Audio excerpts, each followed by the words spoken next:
Hello, welcome to the Positive Posting Conversation, the show about how to have a better relationship with your dog and cat. I'm Zazie Todd, author of the books Wag and Purr and creator of Companion Animal Psychology blog. My co-host Kristi Benson is a dog trainer and anthropologist, and she also works for the Academy for Dog Trainers.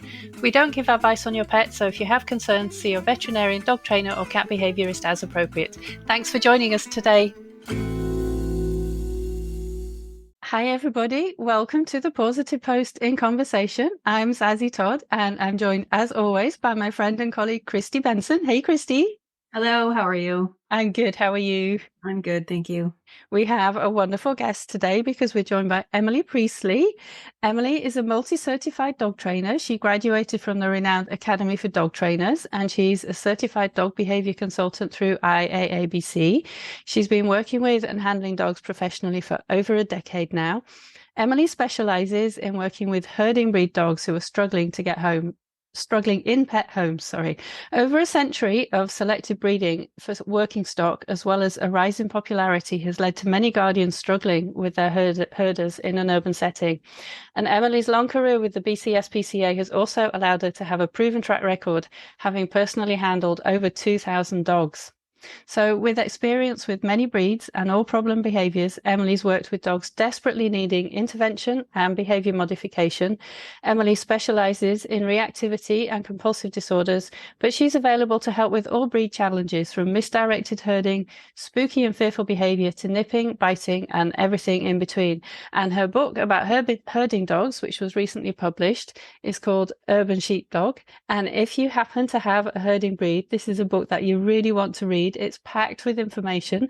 And so that's why we're going to talk to her today about her wonderful book. It's called Urban Sheepdog, Understanding Your Herding Breed Dog. And it's available from Amazon and Dogwise, I believe, as well. So that's fantastic. And Emily, thank you so much for joining us today.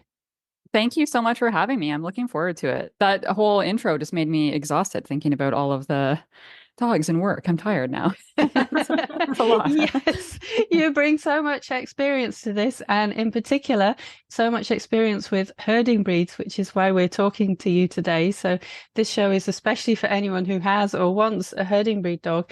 And we often think of border collies as being the poster child of herding dogs, but there are actually a lot of different breeds that count as herding dogs. And some people who are getting a dog for the first time may not actually realize which all of these breeds are. And for example, in your book, you mentioned Rottweilers and Corgis as well. So for people who aren't very familiar with these breeds, can you tell us something about how these dogs were bred and what they were bred to do?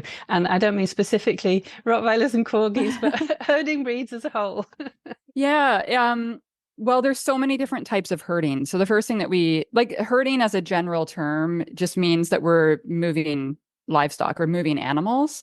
The Rottweilers, I do mention they're sort of, I think they're outside of the herding group. They're in the working group, but they traditionally came from a herding background. But I think so many people just think about border collies when they think about herding. So I see people even with like Icelandic sheepdogs or with cattle dogs or, whatever breed it might be, and they are thinking about their dog as a border collie. So we are very familiar with how a border collie works. But there's so many different types of jobs that these dogs had to do. So we would see these sort of classic, the border collies. They can do so many fine little detailed jobs. They can separate sheep in groups. They can separate one sheep out of a flock or out of a herd. They can, move on a dime and they're precision instruments and they're just beautiful to watch. But then we have I always keep this poster up in my office because it reminds us what some of these dogs were meant to do. And so cattle dogs, I think, get lumped into, they're expected by some guardians or by some people to be more like a border collie, but they're a drover. Meaning they're moving huge groups often of livestock from point A to B, and they're not as finessey as a border collie, and that's okay. It's not a detriment to them. It's actually just how they do their job, but they're way more forward. They're going to use a lot of bark and they often use bite, and their job is a little bit more rough and tumble and independent. So drovers are just a little bit more forward and barky and bouncy.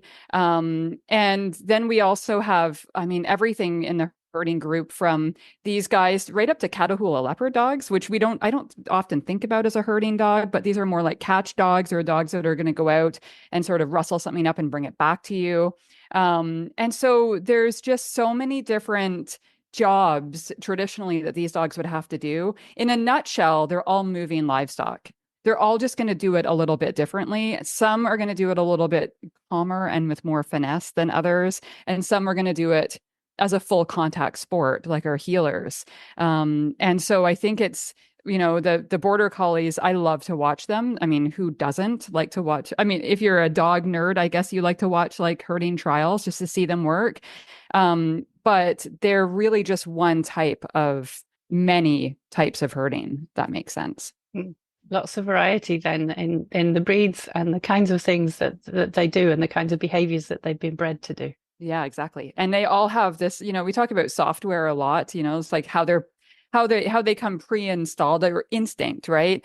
And it's very, very strong. And like I find with my herding breed clients, a lot of these dogs have come, when you talk about like corgis in my practice, I don't think the ancestor dogs immediately back in the corgi line were working dogs. But they do have some of that, still there. But a lot of the cattle dogs, the Aussies, the border collies, a lot of my clients like went right to the farm, right to the ranch, where there was working parents that were bred and they picked the puppy up. So some of them are like direct descendants and directly related to actual working stock. Whereas the Rottweiler, like we'd have to probably go quite far back, or the German Shepherd, we'd probably have to go quite far back to see their ancestors actually working or tending sheep. It's interesting. I always find it's interesting to consider how often it seems guardians desire this immediate connection to a working dog, even though it's going to make their lives and their dog's life so much worse. Like I found it's like there's like this weird disconnect where they're like, well, no, she's from working lines, as though it's this great thing. And I'm like, well, and that's why you're paying me, that's why you're struggling with all of this. And that's why your dog is struggling. And I wish that we could sort of put it out there that, man, actually getting a dog from pet lines is a beautiful thing. It's beautiful for guardians. It's beautiful for their kids. It's way better for the dog. Yeah. Or even for some of these dogs, if you get a show line dog, you're going to have you can have the dog you want and the look you want. But it's not often, they're not as hard to manage or hard to live with. I think it unfortunately is a bit of a flex. We see it all the time. Like, oh, my dog's a working line shepherd. Total flex. Yeah. It's great, but it also comes with, that's a lot of work. And I do also think that one of the big things that has come back to bite us in the butt is this concept of it's all in how you raise them. So a lot of these guardians are getting the dog and they think like, and I don't know, maybe it's not even conscious of a thought, but if I bring them home, like I'll just raise them differently and that won't be there. But that's not the case. It's, these dogs, especially like if you go to a ranch and you pick up your healer puppy and bring it home, we just have to make sure we're not surprised when that stuff comes out because it is there. And so it's not all in how you raise them. It just because they never see a cow. I don't know that Mozzie's ever seen a cow or that she would necessarily be a great working dog. But it's there, right? It doesn't matter. Her behaviors are going to be there, whether or not they're not just always switched on by being on the farm or being on the ranch. So it is a bit of a flex, unfortunately. And like, I think these like active, high drive dogs, they're just really, they're attractive in many ways. I work with a lot of people who are very active. So they go camping, they go mountain biking, they're runners, they want to be out all the time with their families on the trails and things like that. So there is some, attraction to these breeds. That's what, I'm going to take him out. He'll be fine because I'm going to run with him. What could possibly go wrong? Well, a lot can go wrong. And so it's, I think that's another reason why people are attracted to them. But there's a lot of breeds out there. I just made a post on social media about this yesterday. There are a lot of breeds out there that will give you that active companion. that might not come with some of the intensity. So, there's nothing wrong with getting, like, I think honestly, if when I hear people say that they want a cattle dog, but they're not really into sort of the spookiness or stranger danger that can come with them, or the, like, some of these dogs don't interact well with other dogs. Sometimes I wonder why they don't just go and adopt like an adult pit bull. I think that's like, pit bulls are often very, people, they're great with people. And I sometimes think, like, I think they want a pit bull. They just didn't realize it. They want the active dog, but the dog with the off switch. They want the dog who's going to be friendly when their family, like their friends, come over, So I muse about that sometimes. I mean, they're obviously outside of the herding group, but I'm like, go and adopt a social pit bull, and you'll have exactly what you're looking for in the cattle dog. So that actually kind of leads us into the next question that we had for you, which is, at the start of your book, you do write about how you got into herding. Everybody has their origin story about their breed of choice, which I love hearing about. But yours, you had your origin myth about how you got into herding dogs. So how did a herding dog / pit bull come into your life? Well, oh man, I think it probably goes back to, like, if we could peel back the layers and go back to, like, childhood Emily. We grew up in a very British home, and we watched All Creatures Great and Small was like, it was a thing. They're called Britain animals, and they're like these plastic farm animals, and that's what we played with, my sister and I, like every single day, all day. And guess what, there's like sheep and border collies, and I even back then liked the black and white border collie better than the red and white, and that still holds true today. I still am a huge fan of the black and white classic dogs. And so for me, there was I think it's a bit romantic for me. Like, I just love the landscape. I love the look. I love being out with my dog in all weather. I just love everything about border collies and just everything that goes with them. But I don't know why it was that dog that we got that day. I was really interested in pit bulls at the time. I've done a lot of work in the past in pit bull rescue and working with pit bulls, and owning pit bulls were what we had mostly for the longest time. And Daisy just happened to be a border collie cross. And I think that was appealing to me at the time, but I just wanted her. There was just something about her. And to this day, I still think, like, if we could clone dogs, well, we can, but if we had them, if I had endless money to clone dogs, she's the one that I would put into every home. If somebody came to me and said, I'm going to breed a border collie pit bull cross, I would be like, that's maybe not, sport people do this a lot, but maybe it's not for everyone. But whatever it was about her, she was perfect. And she was a great starter dog for me. She was just wonderful. So she came into my life, and it was with her that I thought, like, maybe I do want a pit bull, or sorry, maybe I do want a border collie one day.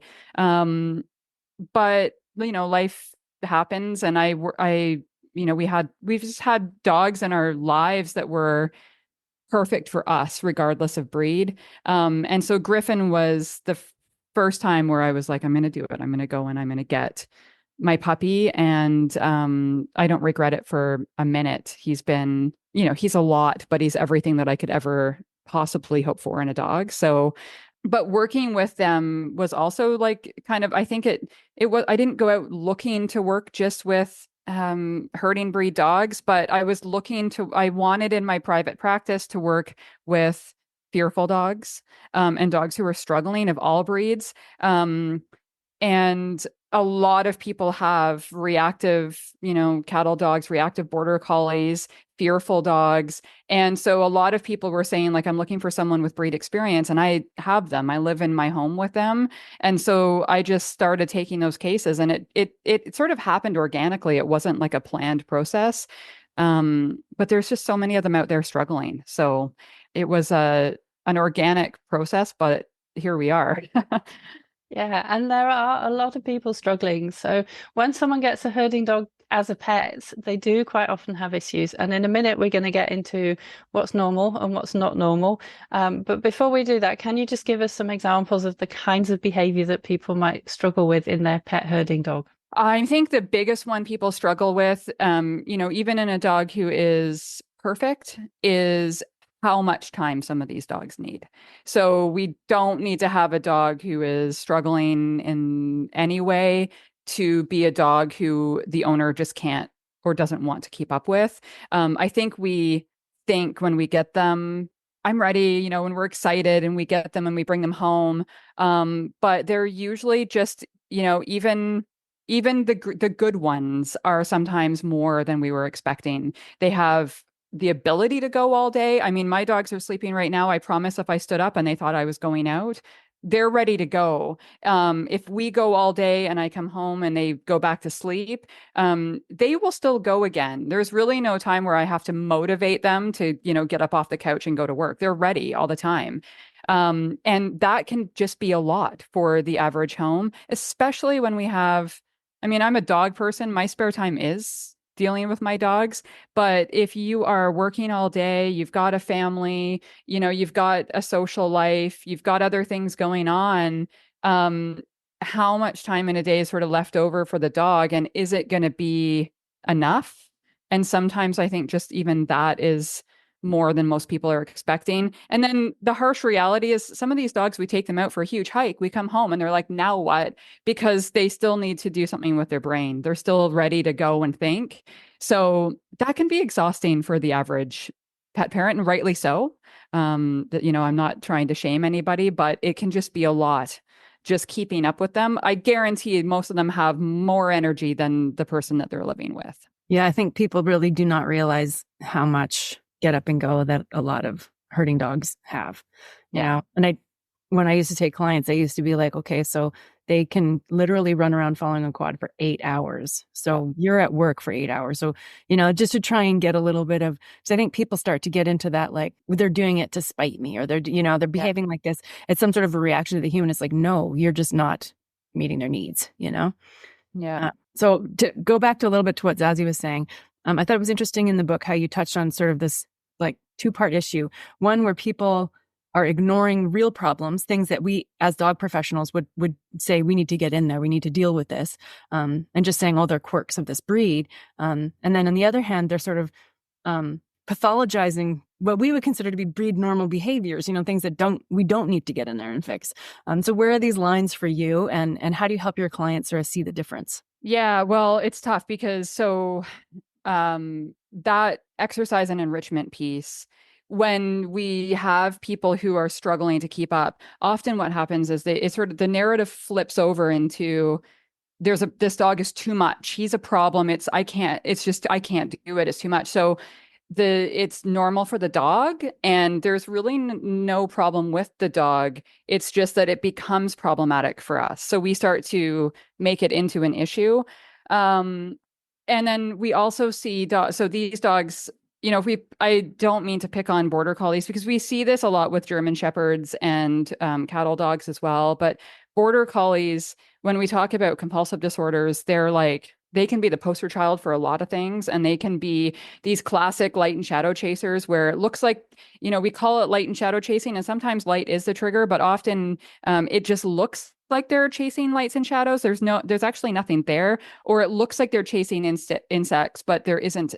So your client might say, oh, well, he's chasing bugs, but the bugs aren't there. Well, so then we start to raise red flags.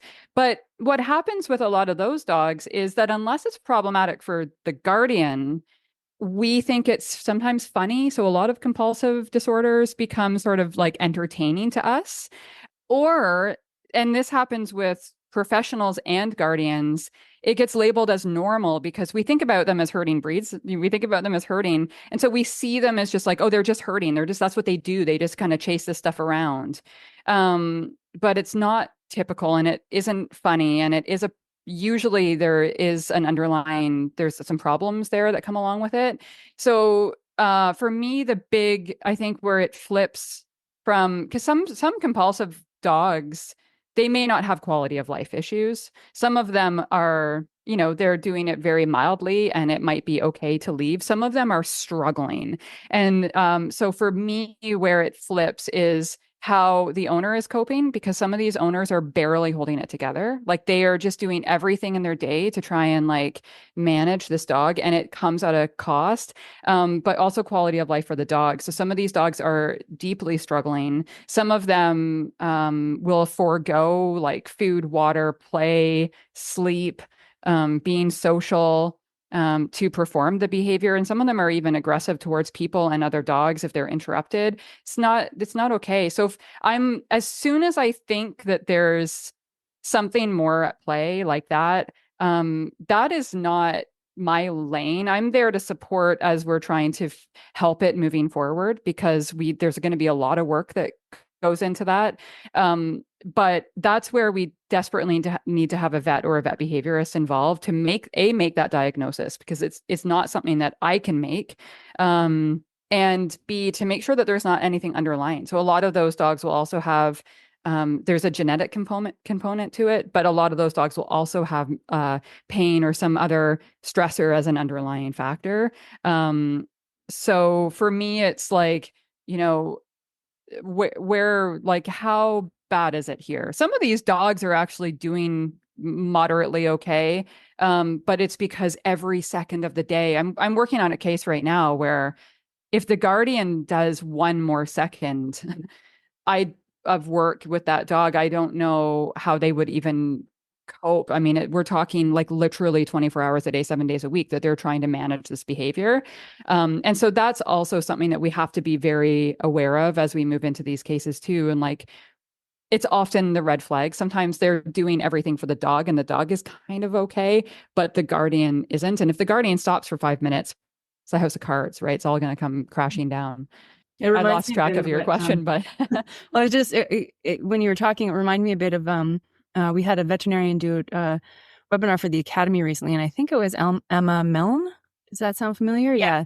And it was about sort of problem breeds, and especially like brachycephalic or other, extreme breeding. But it reminded me of something she said, which was along the lines of, we should get out of the habit of saying, it's okay, he's okay for his breed, or it's okay, for the breed. And we need to be saying, is that okay for a dog? Because these, a lot of the dogs she was talking about can't even sleep without their mouth being propped up on a toy or something, so these dogs are struggling. But hearing that, it's like, we can't say, is this okay this is fine for a border collie because they do this light chasing thing. We need to say, is this okay for a dog? Would we accept this in other dogs? And I think that popped up into my mind of saying, it's true. We have to get out of that habit. Well, and it's unfortunate too. It's one of those things where I just, my heart breaks every time I'm sort of involved in one of these cases. I've seen breeders who are breeding dogs who are performing these behaviors, and they're saying it's not compulsive, it's just normal. And then when it trickles down into the puppies, some of those puppies are going to be fine.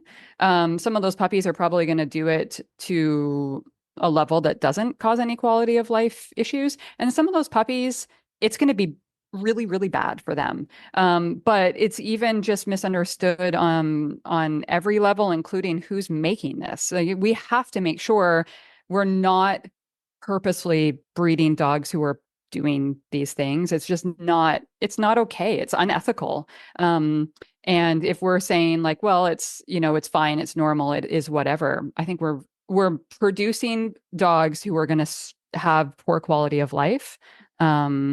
And it's a very sad situation. So on the other hand, what kind of fun conversations do you have with people when their dogs are doing things that are normal, but the people are worried that they're a pathology, sort of the other side of that coin?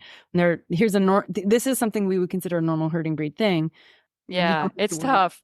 It's tough because we live in a society of life hacks. We see this all over the place. And what I think, and again, like I get it. What a lot of people are looking for is the hack. How do we not exercise the dog and still end up with a calm, end result?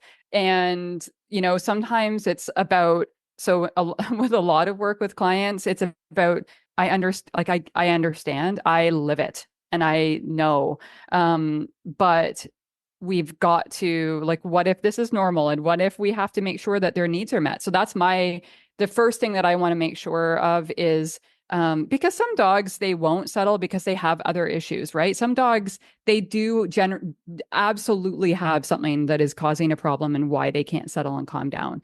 But for the vast majority of these dogs, I think right now there's this trend to try and like create calm. So it's like, don't do anything that might excite them. Don't do anything that might build a super athlete.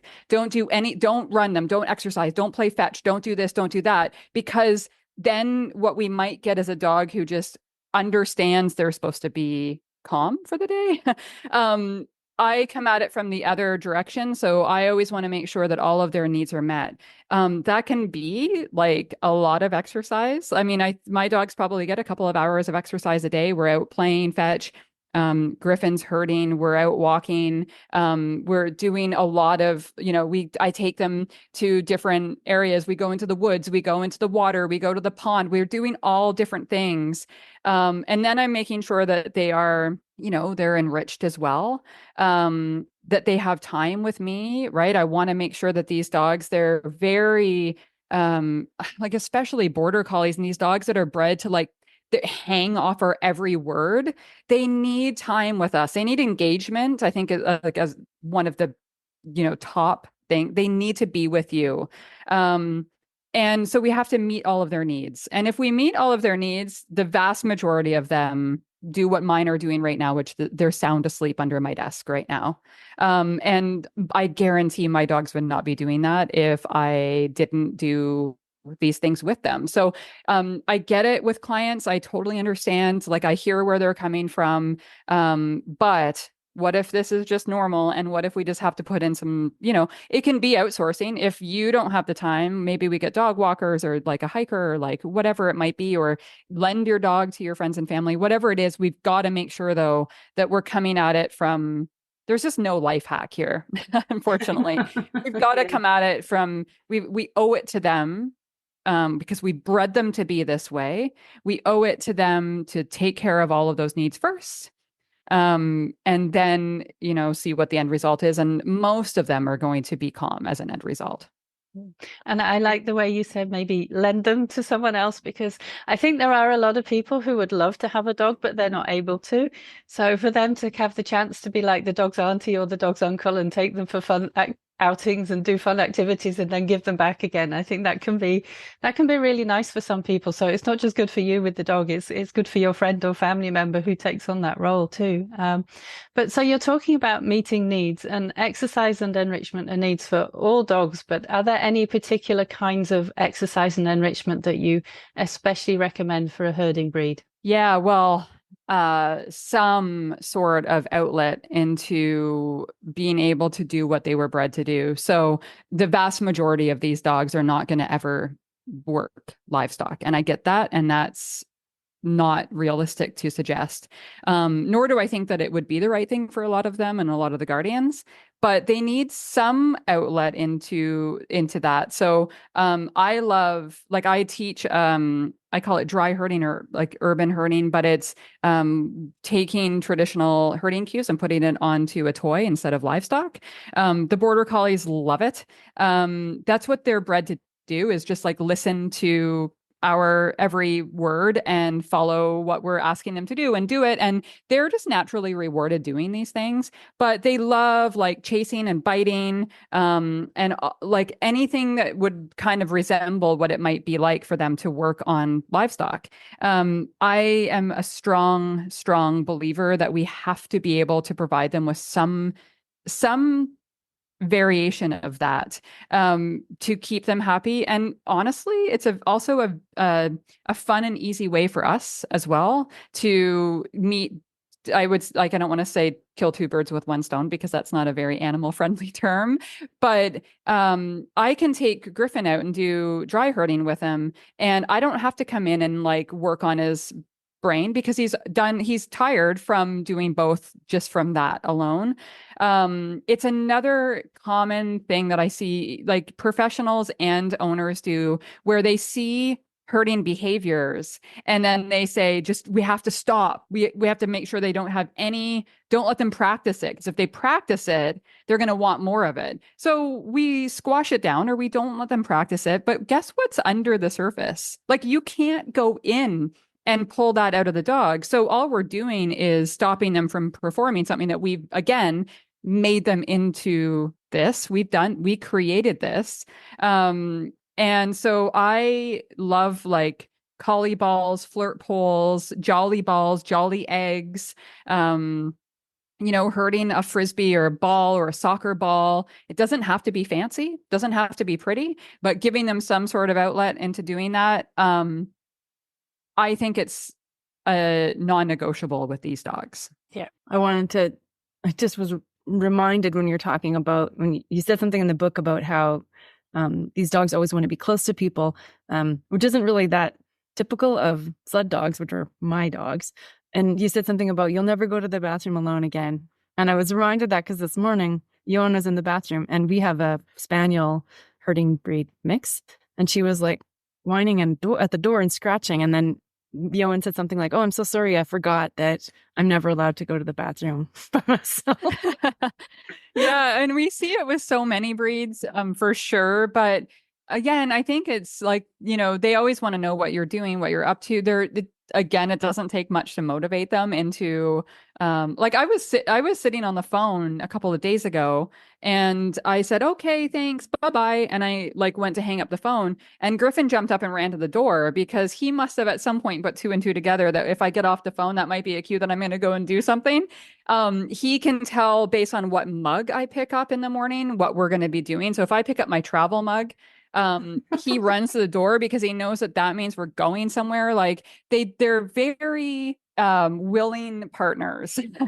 And so, if you're going to the bathroom, what if you are going to the bathroom and then you're going to put on your rubber boots and we're going to go out? Like maybe I want to watch and follow and see what that's all about. So again, that can be kind of annoying for some people. For me, I love it. And I always think if there's not a border collie in the bathroom with me, I'm questioning where he is and what he's doing. He's probably counter surfing. Right. And so, I mean, I think there's just so much great stuff in your book. For people who own active breeds of all classes, I think. But I do sort of want to know what do you think for people, especially who have those herding breed dogs, what's your sort of if they learn nothing else, moment in your book? I don't, there's so much, but I think for me, it's just, I want people to understand them. That's all I want. I got another really lovely message on social media this morning from someone who read my book, and they wrote to me to just thank me that like for understanding their dog, that now they just see where their dog is coming from. I think we live with these dogs, and in many cases, we just have a miscommunication. We don't understand them. I have a lot of clients who, they got an Australian cattle dog, or we call them a blue heeler, and they didn't even realize that they were herding dogs. They didn't realize that they were bred to work cows. They didn't realize that they were bred to heel. So maybe they have problems with nipping in the home. And then they're like, "What do you mean they were bred to bite the heels?" And it's like right in the name. And so I think we often have a big disconnect where we just have a miscommunication with them. The problem is they can't change that for themselves. And sometimes I think if we can just understand where they're coming from, we may not even have to do any training or do anything. It's just sometimes changes how we move them through their captive world. And it can just give a little bit of empathy into like when they do stuff, it's not that they're being bad. It's not that they're being problematic always. It's just sometimes that's just who they are. And instead of going like, "I hate that about you," what if we say like, "Oh, there it is. There's your ancestors coming out. There's that thing. Let's go outside and chase the flirt pole around for a bit," So just a simple understanding. I just want people to understand where their dog is coming from. For me, it was like sort of part love story and part user manual. Just like it's fall back in love with who they are instead of getting them and then wanting to like take the herding dog out of the herder. Let's just fall back in love with who they are. I love that. Yeah, I Yeah. love that. And I think there's so much to love about herding dogs as well. And I miss my herding dog Bodger, because he had a lot of these characteristics of a herding dog, but he was also very special and so clever and amazing. So yeah, I think there's definitely a lot to love. And thank you for coming and sharing so many useful tips and understanding of herding dogs with us. And we're going to move on to the book section. So I am very curious to know which book you have been reading. Okay. Fun. I was mostly excited. I've been thinking about this for since you asked me to come on, I was like, what book will I pick? I have so many. um, but keeping in line with herding breed dogs, I picked Find Momo Everywhere. So I've actually been following, this is written by Andrew Knapp, and I was following Andrew for years on social media. And he travels around with his dogs, and he had this border collie Momo. And unfortunately, Momo passed away a few years ago.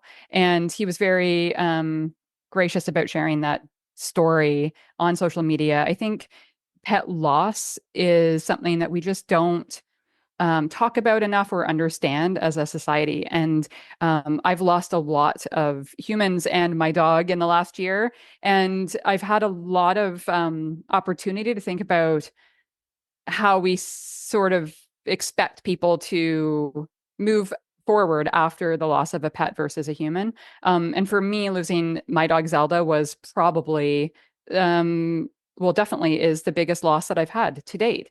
And so this is a kid's book. It's about the loss of Momo, and it's lovely. I bawled my eyes out when I read it. So, but I think it's good for kids, and I also think it's great for adults as well. So I wanted to just kind of shed some light. It's got the border collie, and obviously he kind of looks like a little bit like Griffin, which made me preemptively cry when I read it as well. But I just think we need to talk more about pet loss and pet loss grief. And so if you know someone that has even an adult, I think this is a great gift personally, and it's a great read. You will cry, so make sure you have some Kleenex. That sounds like a great choice. Thank you for coming and telling us about it. And I think you're right. There is such a need for help with pet loss. So that sounds like a very useful resource as well. Kristi, what have you been reading? I picked an audiobook that listening to right now. It's called Delicious: The Evolution of Flavor and How It Made Us Human. So I'm not sure if you'll be able to see that. It's by two people, a couple, Rob Dunn and Monica Sanchez. And one of them is an ecologist, and I think that's Rob. And one of them is an anthropologist, which I find interesting because I'm also an anthropologist. So I saw it and I picked it out of the list of books. I was actually looking for a book on species at risk because I recently started doing more work with species at risk in the Northwest Territories. But I saw this and I got it because I always have this thing where I adore, I'm so attracted to the smell and taste of smoked peppers. I love chipotle and I love smoked paprika. I could just bathe in it. I'm so into that combination. And whenever I'm thinking about how much I love it, I'm like, why do I like this? What in my evolutionary history is this is it just a fake trigger? It's something else that, or there's something about, I get smoke. Okay. Smoked food is preserved. I get why that would be selected in my ancestry, but why spice and why the two together? So when I saw this, I was like, oh, I wonder. And there is a whole section on spices and why we go out of our way as humans and some other animals too. They're talking about other animals who make these weird choices to things that seem behaviorally inept. You don't take something has a lot of calories and fat and nutrients, and you instead go for something that has this particular flavor. And why do we do that? So it's this interesting combination of culture and evolution and ecology all in one. And so I'll let you know if I find out about the smoky spice. I would love to know. I'm actually hungry now. Whenever you were saying, I'm not a big smoked paprika fan, but now I'm maybe I am on some evolutionary level because I just got really hungry listening to you talk about it. Yeah. It did make me hungry as I was listening to it too. We'll have to do a survey, see if everyone who listens to this is hungry. So thank you. That sounds like a really interesting book. And mine is fiction. So I've been reading Really Good, actually, which is by Monica Heisey, and it's her first novel, and it's very funny. But it's about so the main character Maggie is going through a divorce. She's 29, so she thinks she's like the youngest divorcee in the world. She wasn't actually married for very long, and it's about the first year of her life from that. So it sounds depressing. She is obviously heartbroken. Bits of it are heartbreaking, but it's also very funny in the way in which it's written. And the person who wrote it, it turns out, I didn't realize till the end, but she wrote for Schitt's Creek, and she wrote for the Baroness von Sketch Show. So oh my God, gives you some idea of the sense of humor that you find in this book. And I couldn't put it down. It was really, really funny. And it goes through lots of different things. So the husband moves out with the cat, and then she can't really afford to keep living in the place, but she stays there as long as she can. Luckily, she has a good job. Her friends are absolutely lovely at the beginning, but she's going through a lot, so she's quite hard to deal with herself. And then partway through, she starts dating, and there are lots of horror stories from that, which all her friends are horrified by. And so it's very entertaining about a very difficult situation. So despite the subject matter, it's really well done, really well written, and it does make you laugh, maybe a bit tearful at points as well, because you really feel for it. You can tell what she's going through. But it's a really good book. I enjoyed it, and that's her first novel, and I hope she'll write more because it's very good indeed. So we've got my book will make you cry, your book will make us laugh, and Kristi's will make us hungry. Yes. Got all of the important. Everything is covered. Everything covered. And the power of words. And thinking of the power of words. So, Emily, you've been talking to us about herding breeds and your wonderful book, Urban Sheepdog, which I think anyone who wants to understand their herding dog better should take a look at this book, because it really will help you understand the breed and what you can do to help to give them a better life, and yourself a better life as well if you're struggling with them. So thank you. And Emily, as well as having written the book, you have an amazing podcast, and you have your website and social media. Where should people go if they want to learn more about you? Well, the website it's sort of the one-stop shop. So www.wildatheartdogs.com. And then I'm most active on Instagram. I am on Facebook, but a lot of my content happens over on Instagram.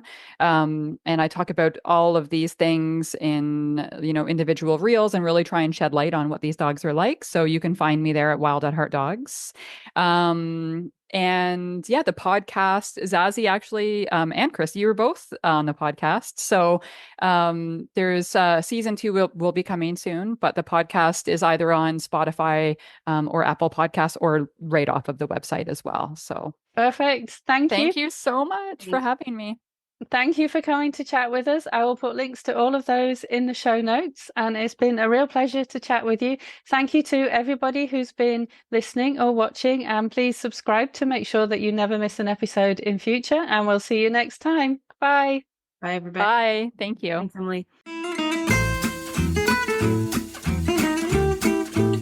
Thank you for listening to the Positive Posting Conversation. If you liked this episode, please subscribe to the show and write us a review via your podcast app.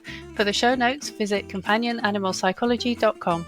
This show was produced by Zazie Todd. The music is Melody from Paris by Studio Le Bus. See you next time.